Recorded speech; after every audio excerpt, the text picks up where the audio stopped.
Greetings, Your Excellencies. I am Precious Osinaku, and I'm your host for the Peacemakers Hub. We're still on our series on family and family life, and today we're talking specifically on the parent-child relationship. I'm a big fan of Francine Rivers, and Francine, in one of her books, said, "Children, when they are young, they scratch our toes. As they get older, they have the ability to pierce our hearts." As a friend of mine would say, what then do we do with them?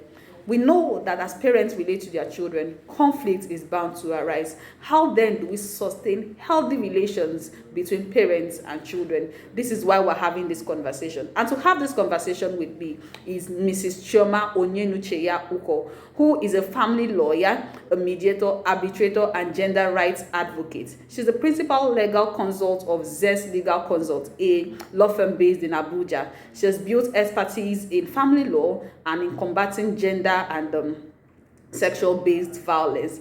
Thank you, Mrs. Chioma, for having us. I appreciate you. Absolutely. A child relationship. So could you Yes. tell me some of the healthy characteristics of a healthy parent-child relationship? Okay. Yes, I agree with you that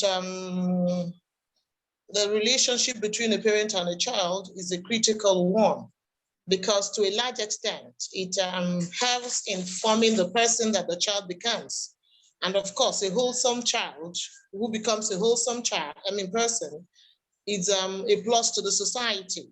Very and true. a benefit to all of us. So, and some of the healthy characteristics that I can think of that I think are vital in a parent-child relationship are, I'll start with love. And I say that because it is the basis on which everything else revolves. Nothing meaningful, nothing worthwhile, nothing positive, nothing enduring can happen outside the place of love. So a parent needs to love that child, their children, and of course, it should also be reciprocal. And it shouldn't be a love that is judgmental or a love that is hinged on some sort of condition. It shouldn't be a love that,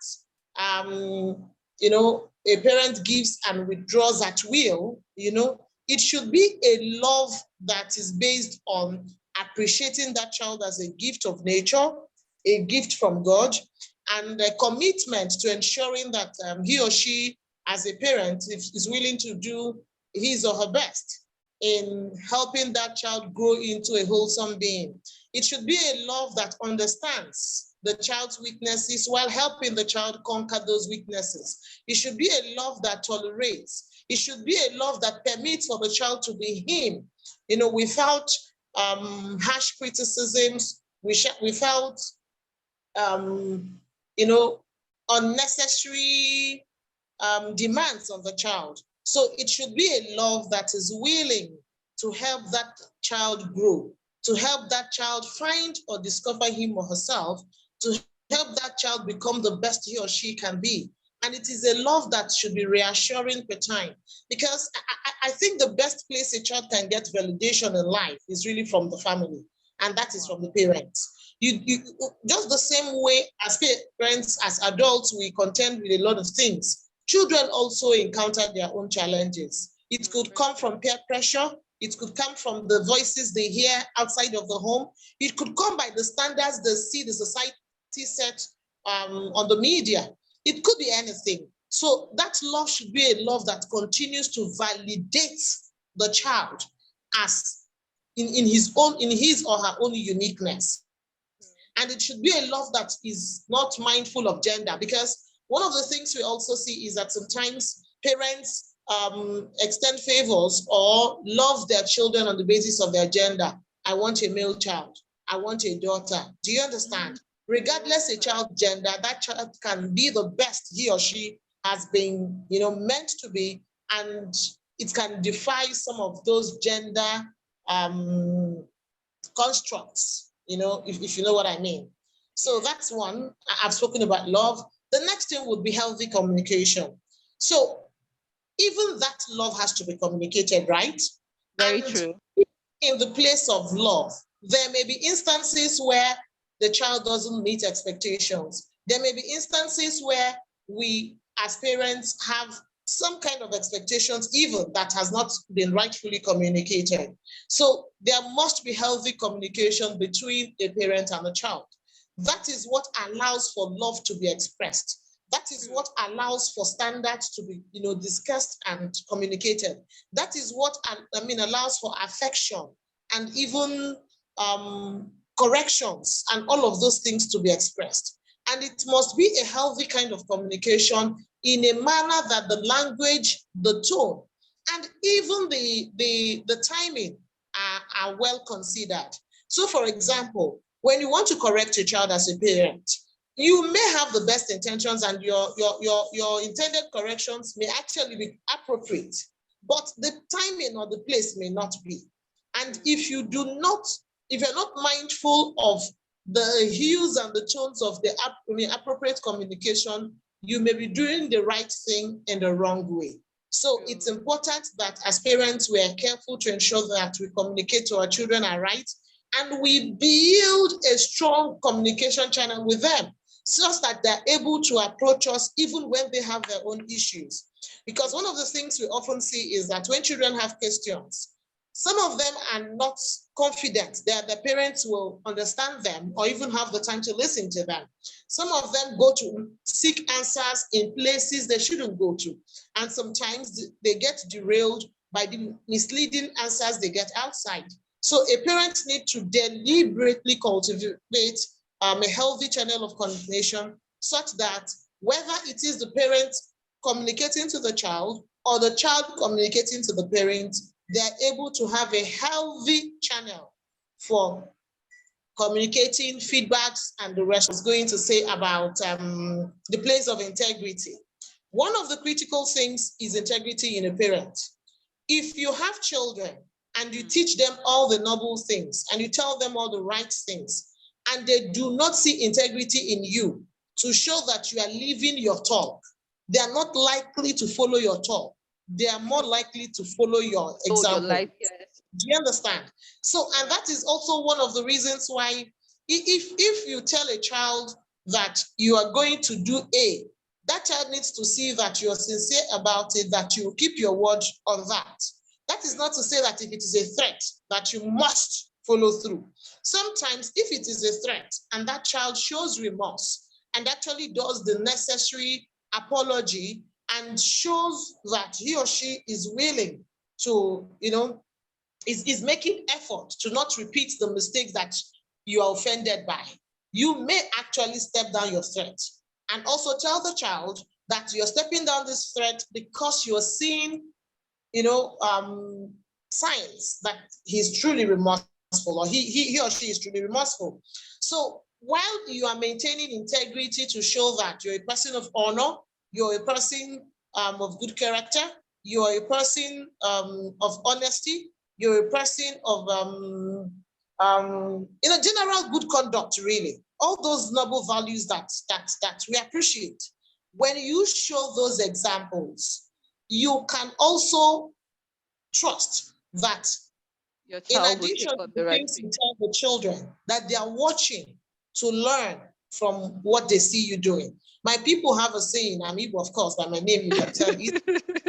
My people have a saying that when a goat is chewing cud, that its kids are watching to see how it chews. And then you see, as they grow, they start chewing cud. Do you understand? Yes, yes.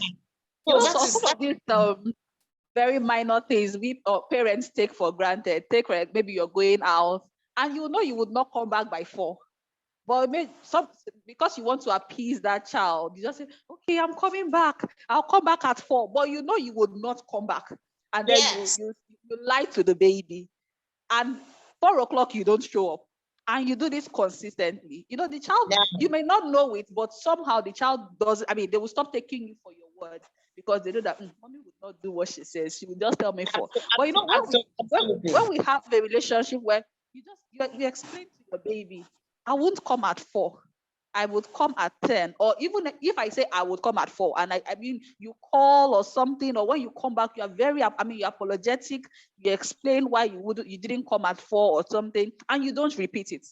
That way they begin to take you seriously. They know that you mean what you say, and for them too, it becomes a lesson. So say they've told you or they've said something about, oh, I'll be in a place till 6, and they are not able to make it. They will call you to say, oh, mom, I won't come back, because you've set the Oh, pace. absolutely, You've absolutely. given them an One of the example things, for what to yeah, look up to.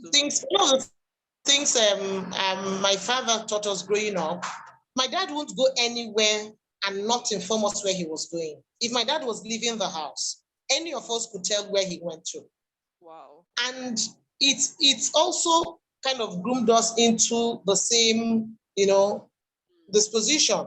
So it will be difficult for I or any of my siblings to go out and nobody has an idea where we have been to. That will be almost impossible. Do you understand? In fact, it became such a tradition to the point that if you were going anywhere, you would leave the name, the contact of who you were going to see. Those kind. It was a normal for us because that was how my dad behaved. So if you tell a child you can't step out without telling me, and you don't ever do similar, yes, while it may be true that the expectations from both of you may not quite be the same due to the levels of responsibility, but then again, there are things that are better taught by action and not just by words. So integrity is critical. You need to leave the path of those things you teach the children. If you don't, chances are they won't listen to what you say. They would actually watch what you do. Then the other thing I think is important is to eschew all sorts of comparisons between your child and his or her siblings and maybe other children.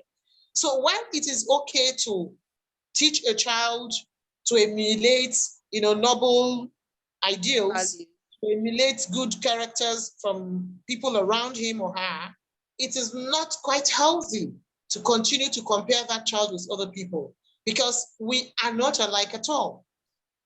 None of us is exactly like the other. So it is possible that you have a child who is slightly slower, or you have a child who is slightly shy, or you have a child who is not as intuitive or innovative or responsive as you expect. But even in that perceived weakness, chances are that that child also has critical strengths that should be celebrated. Yes, so very correct. much as it's possible, I think parents should continue, make effort. In fact, be deliberate actually to commend children in their little efforts, commend them in their little wins, celebrate those things they do right. And if there's something they haven't quite done right, don't always come from the place of comparisons. Because if you do that, that child begins to feel inadequate. And sometimes it begins to stoke some sort of envy in that child, some sort of jealousy in that child against these other people. So instead of getting the result you intend, which is that this child gets better, the child begins to nurse animosity against those people and then begins to feel not loved, like you're judging him or her all the time and not appreciated. Do you understand? So when this child steps outside to now get any validation from someone, even if it is in doing wrong, the child now erroneously believes that these people giving him or her validation outside are the people who actually love him or her. Do you understand? So it's important we don't bring our children to a place of unfair comparisons and, create some sort of rivalry between them and their siblings or and other children. There's a part of the scripture that says that it's only a fool that compares himself to another. That is, it's only a fool. And I think it also goes for raising children, trying to compare one child to another child. I mean, we're different. People are different and they have a right to be different. Yeah. People are different and they have a right to be different. And for the second point you made, for me, when you were talking about communication, for me, one of the things that was running through my mind is the issue of dignifying people. We've seen parents who, in the course of trying to correct a child, you don't dignify that child. You gave an example of parents who try to correct a child and do what? You are not dignifying the child, the dignity of the human person. Because you are, take for example, a child that bedwets. I had a situation while I was growing up, a neighbor's child. this child was always bedwetting. But the mother felt that the best way to correct this baby was to publicly, like shame her, bring Yeah, her out, and yeah, everybody yeah, gathered. And for me, yeah, that was very humiliating. And yeah, sometimes the mother was so proud and confident, and she just kept saying, yes, she needs it. I mean, with this, everybody and people were cheering her on that, oh, with no, this, no, the child will become, she will just change, she will just do this, she will just do that. But I just knew that this is the wrong thing to do. no. You don't bring down a person because you want to correct or you want to change or you want to improve the life of that person. And I think even for our children, when we recognize or remember all the time that they are humans, the same way I make mistakes is the same way a child can also make mistakes. And you forgive yourself, you learn.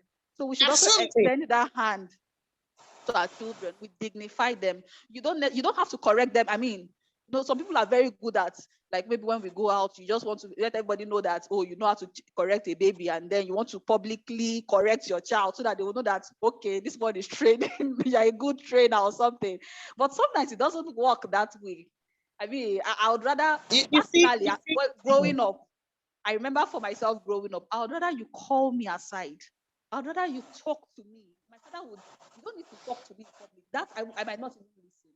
But when you call me aside and have a proper conversation with me, for me, it means you've respected me. It's always so personal, such conversations, and you don't even need to talk too much. I'll just change. So when I see all of this, so when you mentioned that part of the timing, how it just brought back childhood memories of how important lessons that stayed with me are those lessons that people respected me for. I mean, they respected me, even though I didn't know what it was then. But now that I know better, it was dignifying and respectful, and it worked wonders in my absolutely, own life. absolutely. You see, Now, you've said many things, and it's already looking like parenting can be a lot of work. But then it's a very rewarding experience. Just like you said absolutely, when we started yes, this conversation, that we're raising the future generation in raising children. I mean, families are a reflection of the society, and if we get it absolutely. right in one family, we can be sure, and getting it right in different families, the society will be better off for it. So parenting is a rewarding experience, is a rewarding job. But of course, we know that I mean, some of these examples and these things you've talked about, they can Mm. come with stress. How can parents deal with some of the stress that come with the parent-child relationship? Okay, so like you rightly said, um, raising children, parenting can sometimes occasion some stress on the parents. And it is natural. It comes with every human effort, every human toil. For everything we do sometimes, it may occasion stress. So parenting is one of such. I think that it is important that we first of all be kind to ourselves as parents. Don't judge yourself harshly. Don't estimate yourself too much. Don't take yourself too seriously all the time. So what it means is that if you're kind to yourself, you will admit that it's not like anybody handed you a ready-made everyday manual that tells you that this child is going to wee on you in public and you have to react like this. That tells you that this child is going to reach for that jar of chocolates and throw everything to the floor. That tells you that this child is going to go to school and get into a fight and you must respond like this. Do you understand? So while there are basic guides that we all have as humans, there is no everyday laid down map that guides you on parenting. It is impossible because some of the situations that arise between parents and children are not quite foreseeable, as it were, and they're dynamic. So what it means is that you tell yourself from the beginning that, well, Choma, I'm getting into this as a novice, as it were. Yes, I'm willing to make genuine efforts, but I may sometimes fail. It may sometimes be hectic. And if it is, I'll pick myself up and I'll try again. So it means that when those things happen, you will not suffer one of the things I see a lot of parents suffer. One of the greatest burdens or pains parents suffer is that pain or burden of judging themselves harshly. What will the society say? People will now think I'm a bad parent. People will think I'm not trying. People will say she was raised by a bad mother. People, do you understand? So whatever they like to say, let them say. Are you convinced you have done your best? Are you willing to continue to do your best? That's satisfied. That's sufficient. Do you For understand? me, this example you cited is very personal to me. Somebody shared with me at a time when I was just going through some rough times, and she said, even God, who were God's first children? I said, who was God's first child? I said, Adam. And he said, okay, what happened to Adam? I said, well, Adam also disobeyed. So if Adam can, God in that sense, like God, Even with God being present, like not omnipresent, yet that serpent was able to penetrate the garden and lead his children astray. Do you understand? So be kind to yourself. Be kind to yourself. That would be the first thing I think every parent should drum into their heads. The next thing would be everybody needs a support system. Everybody needs a support structure. Please get one. It can be a community of like-minded parents. It can be like maybe a social group. It can be a spiritual group. It can be you consulting maybe a counselor, a therapist or something. It can be you going for some relaxational activities with friends and family. Do you understand? We all need to have a tribe where we can sometimes come and exhale, where we can sometimes just relieve the burdens that comes with parenting. So it's important to get a support structure. Between couples, I think it's important they maintain a healthy relationship because they need to continue to encourage each other through the struggle and through the task of parenting. Then the other thing I think is important is also that thing I spoke about, a higher source. So we have a parent up there who is a good example, who is ever ready to listen to us and hold our hand as we hold our children's hands. Do you understand? So it's important to connect to that God factor in each person's life. That person who, is willing to forgive you if you have made mistakes and is also ready and willing to support you through the process of making better efforts. So I think it's important we have that because for me personally, sometimes it's in the place of prayer that I am burdened. So I would have some of those things I'm not sure I could share with someone, or I am not quite ready to share with someone immediately. I could talk to God about it. And when you rant or you vent, there's a relief that comes with it. Particularly if you have a relationship with God that assures you that He's listening. If you have that relationship, if you nurture it and you hold on to it, I tell you, you will see that it's easier for you to get respite at intervals just by going to Him and talking to Him. Then I think it's also important that we encourage our children to foster a good relationship with their siblings and with their peers. What it does is that most of the burden will not be on you.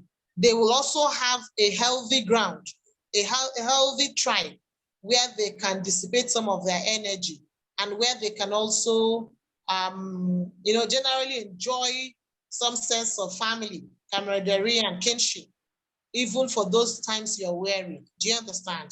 So I think these are some of the things that parents can deliberately do.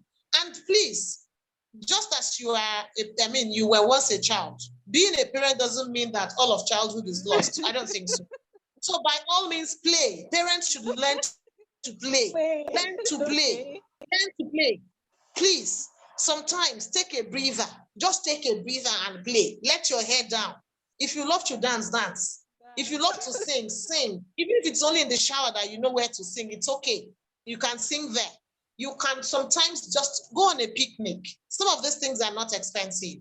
You can go to the cinema. Do you understand? They're not always expensive. It can be a karaoke. It can also be that you go for a massaging session, if that's your thing. But look for something that just play, just take it easy sometimes, okay? Thank you so much, Miss Chowa. It was an interesting session with you today. I mean, this is a Thank you. conversation everybody should listen to. This is a conversation which, I mean, I would go back and play and replay these things because they are instructions for life. They are instructions And for life. the beautiful thing is that even as I say it, I'm also talking to me, because none of us is perfection already. Do you understand?